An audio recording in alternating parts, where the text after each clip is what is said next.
A strange silence filled the air. She took a deep breath, feeling a pang of discomfort she couldn't entirely explain. It was only hours ago that everything seemed different. "Is something bothering you?" he asked, noting the tension in her expression. "No, it's this," she replied, holding up a meticulously written letter. "I made sure the wording was right," she added softly. He glanced at it, impressed. "It's beautifully done, as always. But a resignation letter?" Min Seol-ha gave a faint smile, hesitating. "I have personal reasons," he sighed, clearly unsettled. "We've been working together for 3 years.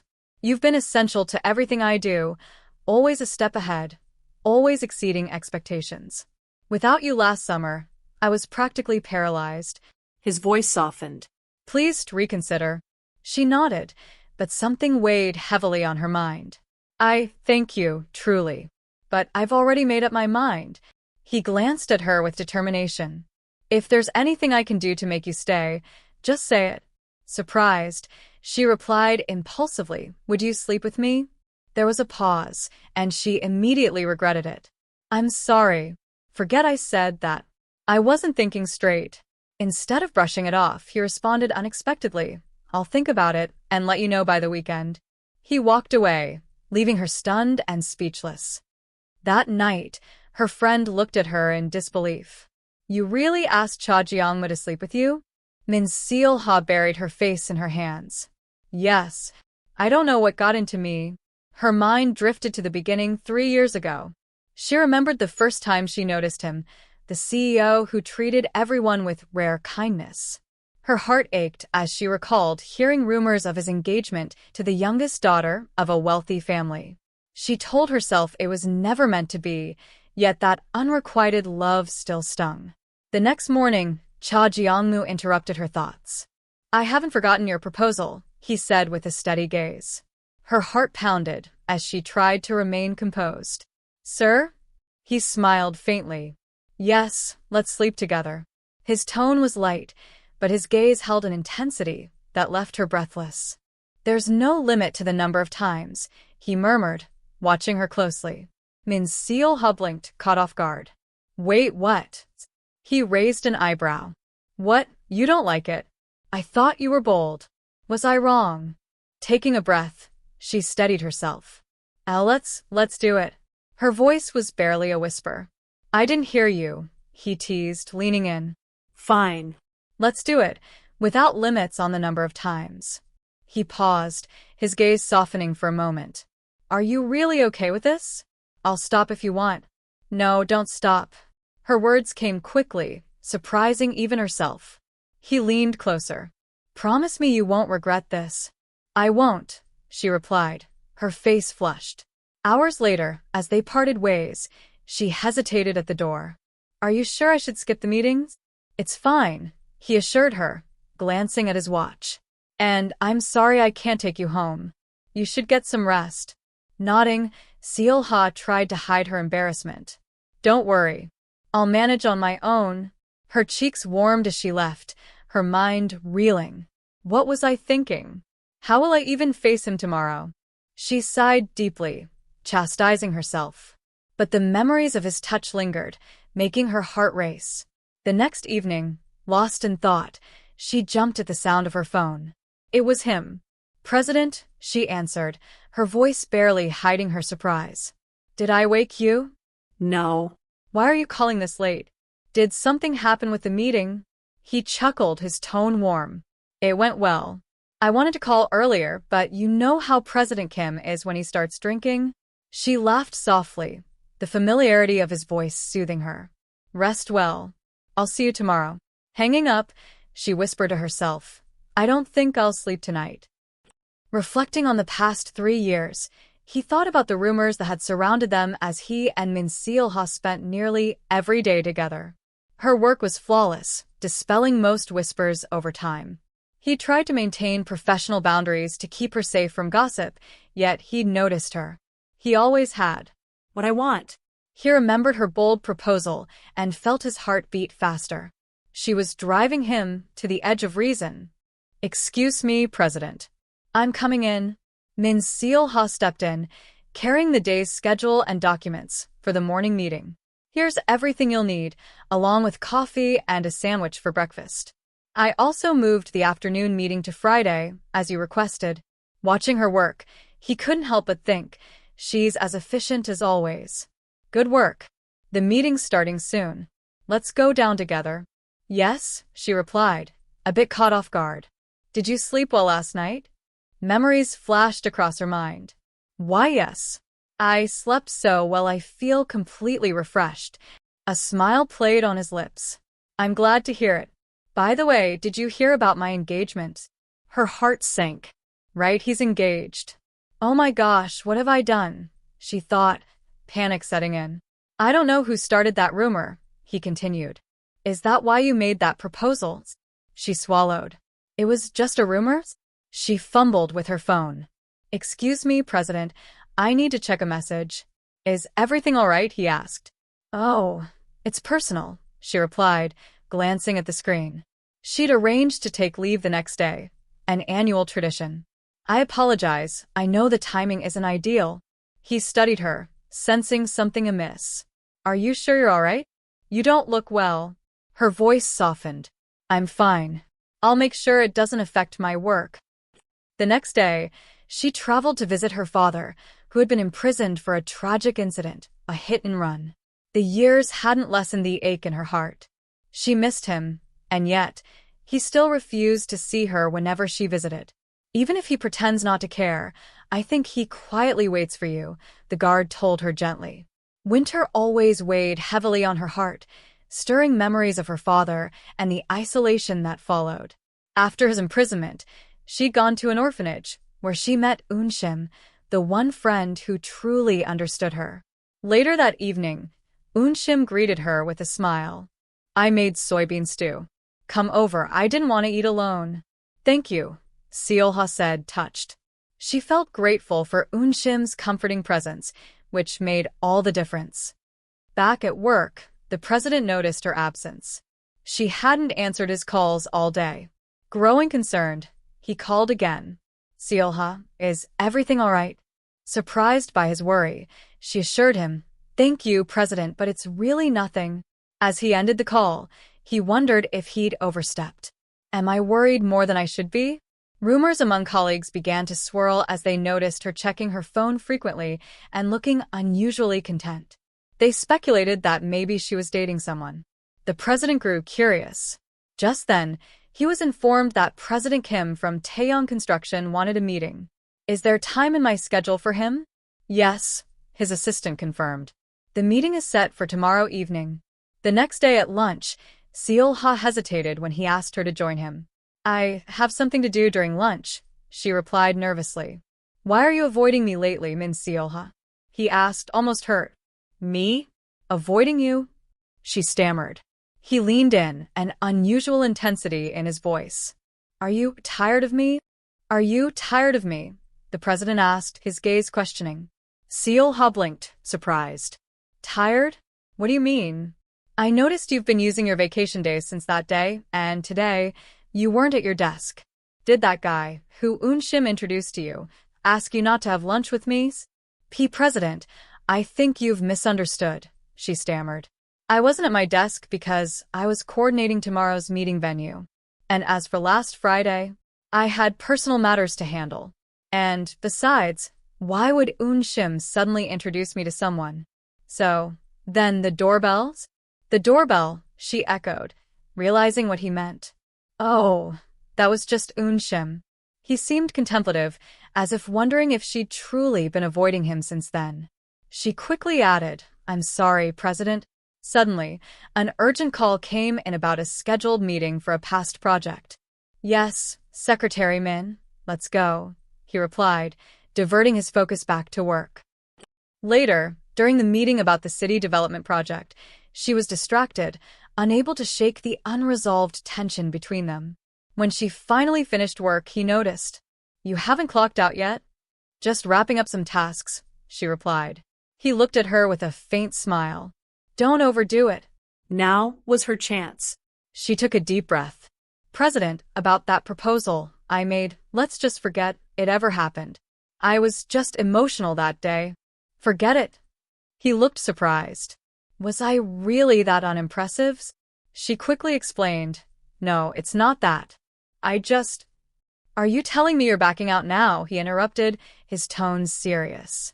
Her face flushed. Be backing out? I like you, Min Seolha. I've been holding back for 3 years. Why else would I have agreed to your proposal? She was taken aback. For 3 years he's liked me? Seeing her stunned expression, he admitted, honestly, I was anxious yesterday. Even though I wanted to come to you, I kept wondering if I had the right. Her heart raced as she responded softly, I like you too, President. He smiled, looking amused. Min Seolha, you're getting ahead of yourself. Flustered, she stammered. Oh, I'll just get back to work. No overtime today, he said. Tell them you have plans. Plans? We just made one. Her heart skipped a beat, and her nerves surged. She glanced at him, feeling more uncertain and excited than ever. President, are you really okay with this? It might not be what you expected. If it's nagging from Min Seolha, I'll gladly hear it, he replied with a gentle smile. Seolha felt a warmth rise in her, a mix of relief and joy she hadn't anticipated. As she looked at him, she realized just how much this moment meant to both of them. Seolha felt her heart racing, her emotions flaring as she spent time with the director. He held her closely, making her feel warmer and happier than she'd ever expected. Director, please, I need a break, she whispered. He looked down, a teasing glint in his eyes. A break. Seolha blushed, her thoughts swirling. I never thought I'd be this close with him, seeing this side of him, even more handsome up close. Yesterday with you, it wasn't enough? He asked gently, his gaze filled with warmth. What? No.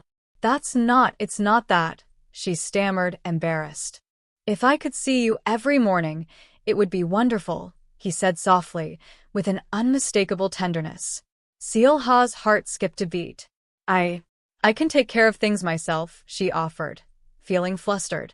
The director just smiled. I've wanted to take care of you like this for a long time. On Sunday, Seolha was lost in thought when Eunshim walked over, calling her name loudly. Min Seolha, I've been calling you. What's got you so distracted? Seolha snapped back to reality, looking slightly embarrassed. Oh, sorry, my mind was elsewhere. Eunshim looked at her, raising an eyebrow. So, are you and the director? Seolha couldn't help but blush. We decided to officially date, she admitted, a shy smile spreading across her face. Really? I knew it, Eunshim exclaimed, her intuition proving true. As Seolha continued her day, she noticed how the little things around her felt lighter. She overheard a child asking her mother for a toy and noticed a group discussing Cha Jongmu, a popular figure these days. The meeting was set for 6 o'clock, and as they finalized details, Seolha reminded the director that they would need to reserve a multi-purpose room for the discussion. A room. The director glanced over with a faint smile, noticing her slightly exhausted expression. Seolha, are you having dark thoughts again? Startled, she shook her head. No. I was just so busy yesterday that I couldn't sleep. As they prepared, the director noticed her looking uneasy. If you're tired, I can drive today. She declined, noting she wanted to stay focused despite the heavy workload the recent project brought. They continued, discussing a complex bidding situation and the challenges of approvals on a project at a tourist destination with strict regulations. Director Kim voiced his concerns, discussing land approvals and construction details. Later, during the meeting, Director Cha seemed particularly distracted by Seolha's presence, which Director Kim picked up on with a teasing comment. Director Cha, working with a young and beautiful secretary must be quite enjoyable for you. That's my secretary, Director Kim, he replied, a slight edge in his voice. Despite this, Director Cha couldn't help but focus on Seolha, making it clear that his feelings were deeper than professional interest. When Director Cha's phone was left in the car, he asked Seolha to retrieve it. Director Kim's playful remarks continued, hinting at a closer relationship between Cha and Seolha. Meanwhile, they inspected the construction site, where Director Cha noted visible cracks in the wall, suggesting poor construction.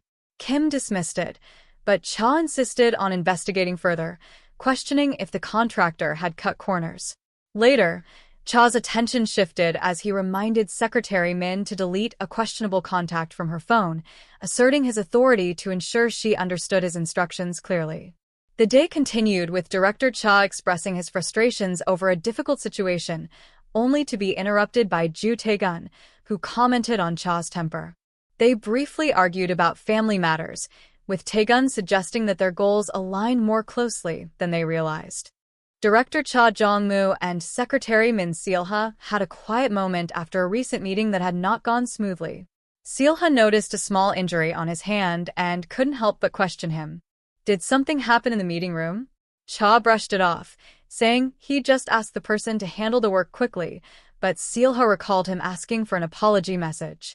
He hinted that maybe his counterpart had realized the importance of the request. However, Cha seemed evasive, clearly wanting to change the subject. When Seol-ha noticed his hand again, she joked, "Did you at least give him a little punch?" Director Cha gave a tired smile and tried to assure her it was nothing, attributing the mark to accidentally swiping a wall. Though she feigned disbelief, Cha's insistence eventually won her over. As they continued their conversation, she told him he could share any worries he had with her. He paused, clearly touched, and promised not to get into any trouble. He leaned forward slightly, looking at her with a serious expression. "And what do you think of me?" Caught off guard, she stammered, realizing the conversation had taken a personal turn. She playfully joked that she should be heading home, but Cha seemed unwilling to let her leave quite yet, his eyes still holding that intense look. "Tomorrow's another workday," she tried to remind him, but he only smiled. "Isn't there always time for one more moment?" Cha eventually offered to drive her home, surprising her with his directness. She felt both flustered and captivated by his unexpected gentleness and attentiveness. The two shared a quiet ride as Cha opened up, admitting that he had wanted to hold her hand earlier in the office. She nervously reminded him of their professional environment, but he only laughed softly, noting that love could blossom even within a short span, like Romeo and Juliet's story. His gaze softened as he confided, "Since you came here, my whole outlook changed. I know I tried to hide it, but I wasn't very good at it." For a moment, his vulnerability was on full display, and she felt the sincerity in his words. They promised not to let work or outside opinions get in the way of their growing closeness, and she playfully assured him, "Don't worry, Director, I won't run away." A glimmer of relief crossed his face, and with a gentle but firm voice, he replied, "If you do, you know I'd come after you." Finally, with a sigh, they discussed the next day's schedule. Cha mentioned the meeting in Incheon, his tone calm, yet hinting at anticipation. In that moment, they felt the unspoken promise between them to face the challenges ahead together. The flavor was just as expected, and the dish was exactly what the director wanted. Secretary Min had a keen eye for detail. "Why are you here, Mom?" the director asked, his tone sharp. "It's been 3 years since we've seen each other. Could you at least try to cheer up a bit?" "It's actually been 2 years, she corrected. "You've been in America for 3 years, haven't you? I came to attend your wedding last year." That's right. You did come to America then," the director said, his voice slightly more upbeat, though he quickly added, "How could I forget that?" It wasn't important. His mother was taken aback, but tried to brush it off. "It's just because I'm getting older. It's all about age." "Is Chairman still healthy?" "Yes, he's lucky. He tends to catch colds in the winter, but he's healthier than me, so there's no need to worry." "Then, why did you suddenly come back to Korea?" she asked. "What could it be?" The director paused. "I dreamed about her. She kept crying. Could it be because of something unresolved?" "Jong-moo," she asked gently, "are you still holding a grudge against me? I know you and she were very close, but I'm hurt too." For the first time, the director's expression softened. He brought tea flowers to introduce them, and they filled the room with a calming fragrance. "Thank you," his mother said, smiling a little. "The tea smells wonderful." Secretary Min stood by, prepared to leave. "Secretary Min, you can go back to your work," the director said.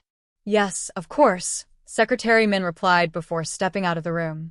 In the director's office earlier, the tension had been palpable. Secretary Min had noticed the strange atmosphere, but didn't want to intrude. Is he feeling all right? She asked as she entered with a cup of herbal tea. Yes, the director replied, a bit distracted. I've had a headache. I just took some medicine, but I appreciate the tea. Secretary Min offered the medicine, though the director had already taken it. You two are talking, she said hesitantly, noticing the uncomfortable silence. The director reassured her. I'm fine. Please continue your work. I'll be attentive. Thank you, Secretary Min said before stepping out. The director's mother watched the interaction, still uneasy. It's stressful, she muttered. He doesn't talk much about his mother. It's still unfamiliar to me. Secretary Min had noticed that the director's headaches seemed frequent, likely due to his heavy workload. You seem more at ease when Secretary Min was here, his mother observed. She's exactly what I needed, the director said. She's a good person, more than I deserve. He paused, thinking about Secretary Min. I hope she's okay, he added quietly, his concern evident. She's the type who hides everything. Meanwhile, his mother seemed to be lost in her thoughts, wondering about her own emotional struggles. Min Sealha, who are you thinking about? She asked, almost wistful. I'm so jealous of you not knowing what to do. The conversation shifted, and Secretary Min returned to her desk. Her presence seemed to thaw the director's mood a little, but the tension remained. Do you not have anyone who makes your heart flutter when you look at them? His mother asked, noting how long it had been since she'd felt that sensation. I've forgotten that feeling, the director admitted, a little absent-minded. Secretary Min caught the last part of the conversation, realizing how much her presence affected the director, even in the midst of a stressful day. Our Sealha is so good, his mother teased. Successful in unrequited love. And breaking news? The director smiled briefly, but didn't respond. The talk turned back to the weather, where a snowfall had made the roads slippery. Secretary Min considered the possibility of going home, and the director suggested they could go together. As they continued talking, memories of a tragic event resurfaced. 10 years ago, on a snowy day, there was a hit-and-run caused by a drunk driver. The director's mother said quietly, her voice tinged with sorrow.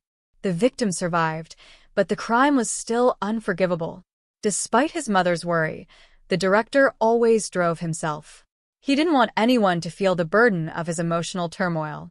Why are you crying? His mother asked, concerned. Is it because I'm the only one who visits you? Or is there something you're still holding on to? The director paused, unsure of what to say, before finally answering softly, It's me. Can we talk now? The director was on the phone, asking if they could talk. He inquired about the weekend, mentioning a golf appointment with the chairman of Taekong Group, but added it was all part of the politics of the business world. Are you busy this weekend? He asked. I already have plans, came the response. Plans can be changed. It's an important meeting. You should come along too. It would help you enhance your value in such settings, the director suggested. Despite the invitation, the person declined, saying, I have other plans for the weekend. Reluctantly, the director agreed. Then there's no helping it. Why did you call me? The other person asked. Can we live together now? The director asked abruptly. The person on the phone dismissed the idea, saying, Nonsense. Don't waste any more time. Meanwhile, at the office, tomorrow was the company's anniversary, and there was a day off to celebrate. Secretary Min was asked what plans she had for the day. I plan to rest, she replied. Have a good rest, her colleague said kindly, handing her a drink. You don't look very lively today either. Something must have happened. Secretary Min replied. Yes, I'm fine. Well, you can leave early today. I have quite a bit of work to do, she added. Yes, sir, Secretary Min said, happy at the thought of having a day off. After leaving, Secretary Min felt conflicted.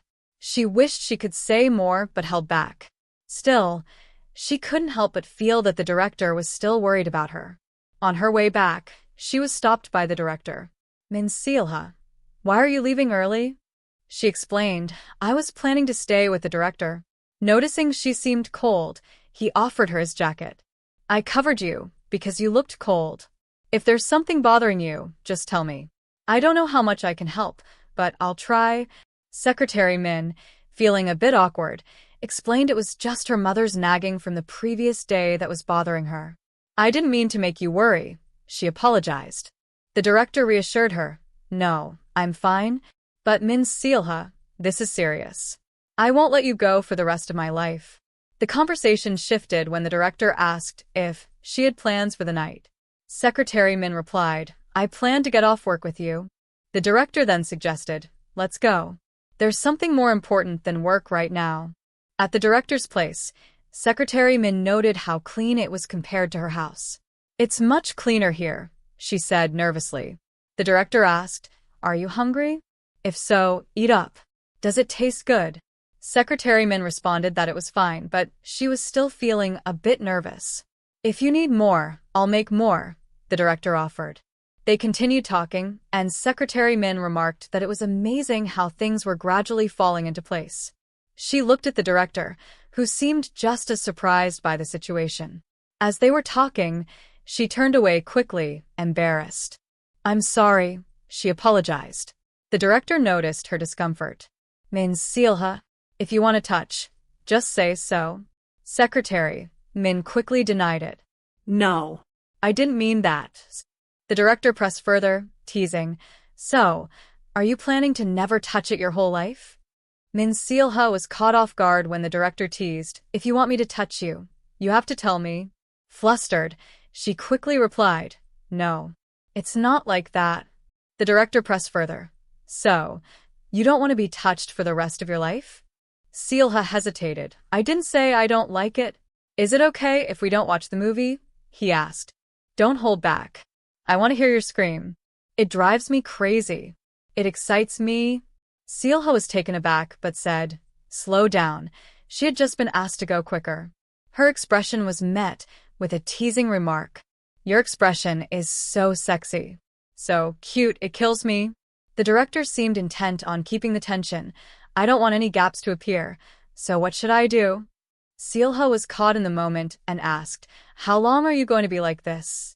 Until my back hurts, the director responded playfully.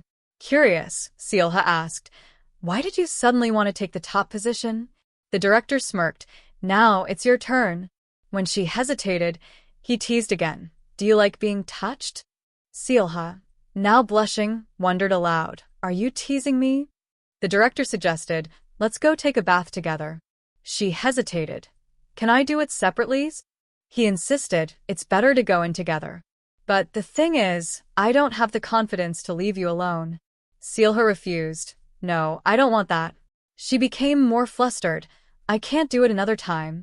The director reassured her. Relax. I won't eat you. Really? Really, I'll just hug you from behind. Sealha couldn't help but smile. Wait a little. I'm filling the bath with water, he said. Are you doing it yourself? She asked. Why are you asking the obvious? The director replied. Sealha, trying to lighten the mood, said, taking care of me at the company is enough. You don't have to do so outside. As they settled into a moment of calm, she sighed. It's warm. Sealha, she heard him say softly. Thank you, he added, for the past time, all the repeated, difficult, and tiring things. Thank you for coming to me like a gift. She smiled, touched by his words. I also, she trailed off. The director teased. Good then. Don't laugh. I'm embarrassed, Sealha said shyly. He smiled. It's all your fault. It consumed a lot of energy. Sealha raised an eyebrow at him. Why are you looking at me so cutely? He leaned in closer. Making me want to kiss you? Sealha, flustered, stammered. Are you teasing me again now? I'm serious, he said, his voice low.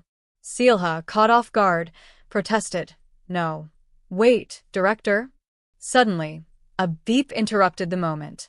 Yes, Manager Park. The director answered the phone, snapping back to reality. Yes. I'll confirm it and call you back tomorrow. He then glanced back at Sealha, who was still processing everything. Director? She asked, unsure of what to say next. As the workday wrapped up, Min Sealha finished organizing her tasks. It's almost the weekend, she mentioned to the director. The director glanced at her and asked, "Ink refill?" Seelha replied, "It's enough to use for now. Just tell me where the refills are, and I'll find them." The director smiled slightly. "Because you only used that fountain pen I bought a lot last time." "No, I'll do it," she insisted. "You must be busy, but thanks for coming here." The director's gaze softened as he added, "I'm happy to see your face." Seelha's cheeks flushed as she quickly retorted, "I told you not to look at me like that during work hours." The director chuckled. Don't you want to get off work early?" "I really want to," she admitted. "But I have some urgent work to take care of, so I'm leaving now." As she walked out of the room, she thought to herself, "I have to be careful at the company." Later that day, whispers filled the office. "Did you hear? The director will have a meeting this weekend." "Where is it this time?" "A hotel, or some luxurious place, right?" "I'm jealous. I heard it's about a family member of the Tae-Kong group. Must be someone pretty." Hearing this, Seelha froze. A meeting with Tae-Kong? She wondered, recalling their conversation earlier. Could it be? Did he make such plans because of the rumors? She clenched her fists, recalling the director's words. He clearly said it was just a rumor last time. But then why did he say he had personal plans for the weekend? The next morning arrived quickly. "Min Seelha," the director said, "you always insisted on going alone every time. But this time, I woke up early to go with you, despite you saying nothing." Seelha blinked, surprised. "Yet you've already been back, regardless of the distance." "How fast?" "I didn't want to cause you any trouble," she said softly. The director's expression softened further. "Thank you for taking care of me, Eun-sim," he said, his voice quieter now. The atmosphere shifted suddenly as the memory of an earlier courtroom scene surfaced. "Defendant, do you really not remember anything after seeing this?" a lawyer had asked, holding up a torn doll. The victim was going home that day holding this doll she always carried. But it was torn to pieces by the defendant. The defendant had stammered, "I don't remember anything. I'm sorry." A wave of emotion crossed the courtroom as someone whispered, "From that day on, every winter, I go to the cemetery with the doll." Min Seelha reflected silently, burdened by thoughts she couldn't shake. She had always made a point to visit a day before the anniversary of the child's death, avoiding any chance of encountering the family. She knew, deep down, that her actions wouldn't change anything, but the memory of the broken doll haunted her. The scene replayed in her mind as she whispered, "I can't just forget about it and move on." Breaking her reverie, Eun-sim asked, "By the way, how was the meeting?" Seelha hesitated. I haven't asked for details yet," she replied softly, her thoughts clouded by the image of the director's eyes during their last conversation. Eun-sim gave her a knowing look. "There's no way he'd leave you to meet another woman," she assured. "But, well, if it's about meetings, you've already met his mother, haven't you?" "That wasn't a meeting," Seelha corrected, her voice low. Eun-sim smirked. "Anyway, if he ever makes you sad, I don't care if he's the director. I'll stand up for you. Even if it costs me my job." Seelha smiled weakly at her friend's determination. Changing the subject, Eun-sim added, they're having a year-end event at the Elmore Hotel tomorrow. It's their 50th anniversary, and it's open to the public. Let's go see the fireworks." "A luxury hotel?" Seelha asked, doubtful. "Can we go without tickets?" "It's free this year," Eun-sim replied excitedly. "Get some rest today so you'll be ready." The next evening, the Elmore Hotel buzzed with excitement. Seelha arrived early, walking through the event space and observing the decorations. She caught herself thinking this might actually be a good opportunity to explore the hotel business. As she strolled, a familiar voice called out, "Jong-moo, it's really you." Startled, she turned to see a face from the past. "Long time no see," the man said, smiling warmly. "I think this is the first time we've met since college." "I didn't think I'd see you here," Seelha admitted, still surprised. After exchanging a few pleasantries, Eun-sim interrupted. "Seelha, should we go over to the fountain? It's really pretty." As they walked, Seelha suddenly froze. In the distance, she spotted a woman she recognized from an article. It was Jo Kong-hee, the youngest daughter of the Tae-Kong group. He said he went to see his mother. Was it actually a meeting? Seelha wondered, her thoughts racing. Seelha? Eunsim called, noticing her friend's pale expression. I just need to use the restroom, she stammered. I'll be right back. Your face is so pale. Don't take too long, Eunsim said, with concern. Once alone, Seelha tried to steady herself. I'll talk to the director about this tomorrow, she resolved. Meanwhile, she spotted Jo Kong-hee disappearing into the crowd. I hope no one bothers me, she thought, feeling an unshakable tension building. Nearby, an argument caught her attention. Why are you kicking other people's stuff? A voice demanded. The reply came sharply. If you can't find the owner, then you shouldn't have dropped it. The exchange grew heated until someone finally said, I apologize if I offended you. Please contact me if you need compensation. Seelha sighed, shaking her head at the commotion. It's been a while since I've gone out with Eunsim. I'll think about all this later, she decided, pushing the thoughts away for now. Min Seelha handed over the card with a polite smile. If you need compensation, please contact me, she said. The man looked surprised. What? What's this? It's fine.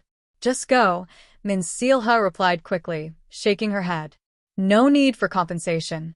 She turned to leave, but the man persisted. Okay, but if you need anything, don't hesitate to contact me. Nearby, Eunsim's brows furrowed as she noticed something. Why are you giving your business card to Taegwin? The realization hit her like a bolt of lightning.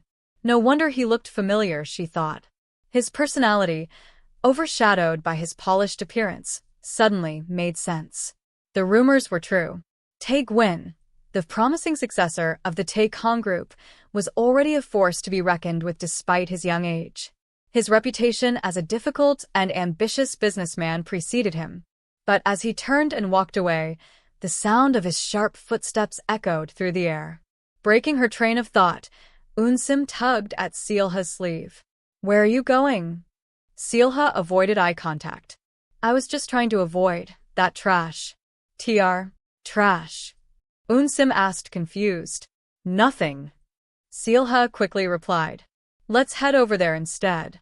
Eunsim nodded, deciding not to push further. Yeah, let's go. Determined to keep the mood light, Seelha brushed off the heavy feelings. Today isn't the day for this. Let's forget about it for now, she resolved. Later, as they walked through the event, Seelha couldn't help but notice whispers around them. Isn't that the daughter of the Taekong Group and Director Cha? The engagement rumors must be true, someone murmured. Eunsim chuckled. You're still popular, huh? Seelha frowned. I don't like these misunderstandings. Why? Eunsim teased. Do you already have a boyfriend? Or maybe a girlfriend? You never dated anyone in school. Before she could reply, Seelha glanced at her watch. It's almost time for my appointment. I have to go. Then let's meet for a meal next time, Eunsim suggested.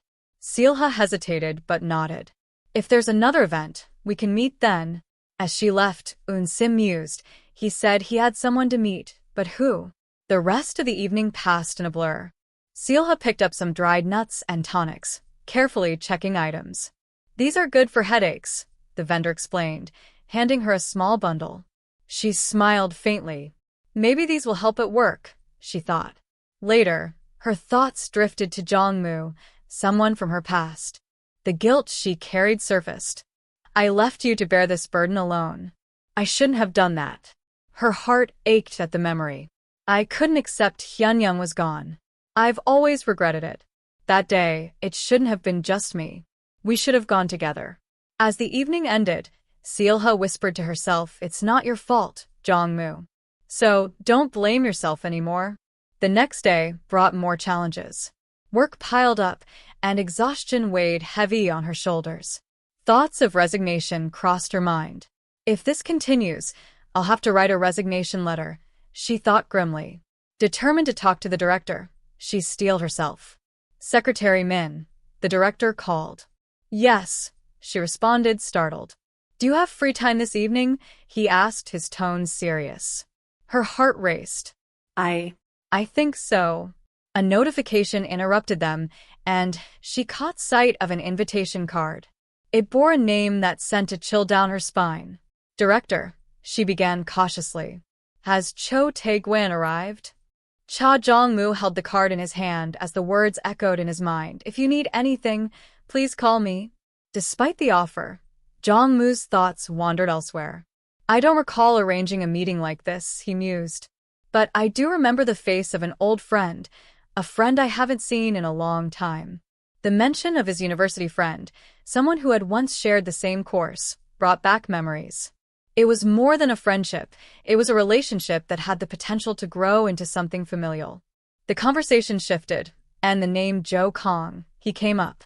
Our Kong, he has her quirks, someone said with a faint chuckle, but she's also a pretty good person. I didn't know your relationship with her was that close. Jong-moo's thoughts flickered back to their last encounter. At the hotel, he had seen a glimpse of regret in her expression. Yet, when someone pressed, "Are you honestly not considering dating her?" he shook his head. As her older brother, I'd like to help her find happiness, the man continued. Maybe even form a partnership with Venus. After all, it's better than competing, don't you think? The words lingered as a suggestion rather than a command. Think about it carefully, President Venus. Isn't that what Venus would want as well? It's mutually beneficial for both sides. But Jong-moo didn't respond immediately. The follow-up question struck a nerve. If you have a reason why you can't, it must be because of the secretary, right? Caught off guard, Jong-moo brushed off the remark. Do you want to go somewhere else? He asked, attempting to steer the conversation away. There's no need, the other person replied casually. I already have my answer. The observation cut deeper than Jong-moo expected. Because of the secretary, right? The repetition gnawed at him. You had that look of hesitation on your face, the man pointed out. You seem completely satisfied with Secretary Min. Although it's a bit of a shame she already has a boyfriend, doesn't she? Really? Jong-moo's tone was unreadable. But as always, he remained outwardly composed. Even back in their school days, Jong-moo was unmoved by speculation or emotions. I could never surpass him, not even once, the other man admitted. And he's still the same as ever, calm, focused, and just out of reach. As the conversation tapered off, thoughts of the upcoming Tae-Kon department store opening filled the air. The countdown had already begun. The plan was clear. If they couldn't tie Cha Jong-moo to his family, there might not be another way. The headline of the article was provocative. Venus department store manager leaves fiancé behind and secretly meets secretary. The implications were scandalous. Meanwhile, Seol-ha entered the room with her usual warm smile, carrying a basket of fresh strawberries. Thank you, she beamed, handing it over. Her thoughtful gesture didn't go unnoticed. How did you know I was craving strawberries? Someone asked with a chuckle. Seol-ha laughed lightly. And I heard you'll be leaving work with the director today. Yes, Seol-ha admitted, a bit hesitant. We might even have dinner together. She seemed a bit preoccupied as she continued. Actually, the CEO of Tae-Kon Group came by earlier, and it made me feel a little uneasy. If there's anything upsetting, today's the day to address it. A supportive voice encouraged her. Seol-ha, you have a charm about you. Today, make a decision. Determined, she nodded. Yes, today I will. When the time came, Jong-moo turned to her with an unexpected apology. Seol-ha, I'm sorry. Caught off guard, she blinked. Could it be? Are you upset about the engagement rumors? He sighed deeply. I thought it wasn't a big deal, but it seems a lot of people misunderstood. That day, I wasn't meeting someone for the engagement. I was with my mother, visiting my sister. Your sister? Seol-ha asked gently. Yes, he said softly. She passed away in an accident 10 years ago. I usually go alone, but this time, I wanted to go with my mother. Seol-ha's eyes softened. Director, I'm the one who should apologize. I didn't know about your sister. I should have asked sooner, but I was afraid of the answer. I'm sorry for doubting you and for the harsh words I've said. Jong-moo's expression softened. Don't cry anymore. I'll work on making sure misunderstandings like this don't happen again. That evening, their conversation deepened. Jong-moo shared stories about his childhood with his mother, his school years, and the challenges he had faced. It left Seol-ha wanting to know more about his past. The following day marked the end of the workweek, but rest was elusive. As lunchtime approached, whispers about Secretary Min circulated. Secretary Min, is she okay? Someone wondered. Her eyes were swollen earlier. She said she used ice last night, but once the tears start, they're hard to stop, another replied. Seol-ha busied herself with preparing reports for the upcoming meeting. These are the previous reports for next week's meeting, she explained, handing over the documents. You've worked hard, someone acknowledged. She smiled faintly. It's no problem. If you need anything else, let me know. As the clock ticked closer to lunchtime, there was a light-hearted exchange. What are your plans for the weekend? No real plans, came the response, followed by a teasing laugh. Unless it's to hang out with you. Despite the growing workload, the camaraderie lightened the air. Yet, beneath it all, there remained unspoken thoughts and feelings waiting for the right moment to surface. Cha Jong-moo leaned back, a faint smirk tugging at his lips as he teased.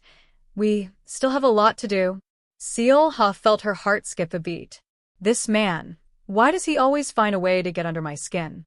She thought, her cheeks warming. Director, if you keep tempting me like this, she began, trailing off deliberately, I won't kiss you. She managed a playful tone, but her heart was racing. His expression didn't falter. Secretary Min, he replied calmly, if you're going to, then see you later. He walked away, leaving her in a flustered mess. Watching him go, she let out an exasperated sigh. He's going to drive me crazy, she muttered. Luckily, the presence of the security team broke her thoughts. Thank you, she said to no one in particular, but her focus soon shifted. Someone caught her eye, a figure that seemed oddly familiar. Why does that person look so familiar? She wondered.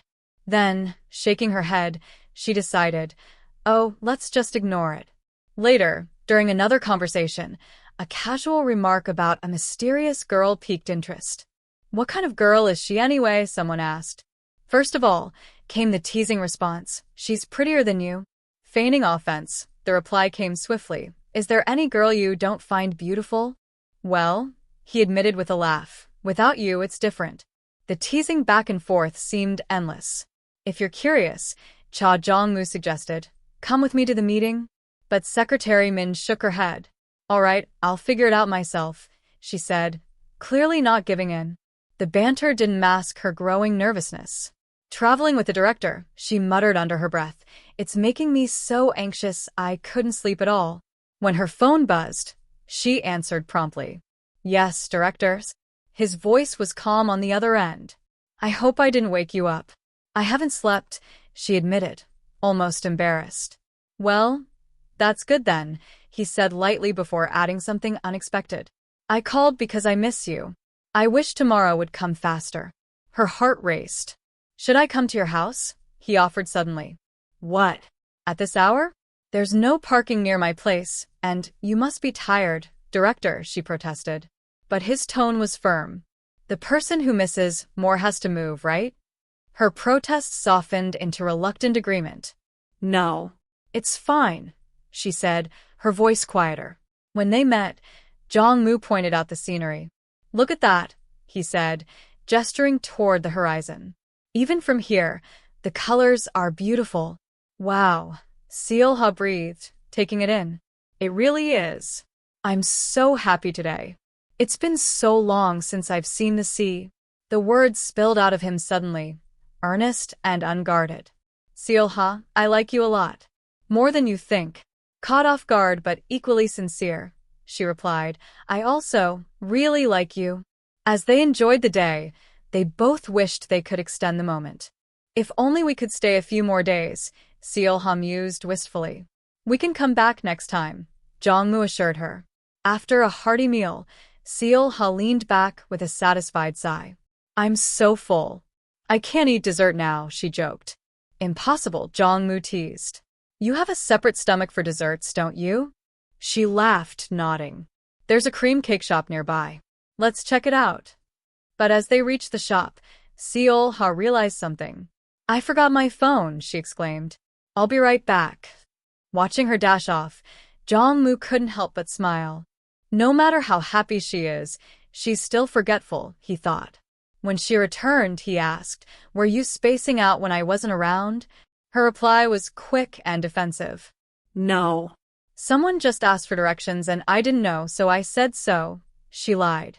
But he caught on, smirking. It's adorable when you're jealous. Director, she protested, but her flushed cheeks betrayed her embarrassment. As they neared the hotel, she hesitated. Isn't this place a little cramped? He nodded in agreement. It's a bit far, but I think so too.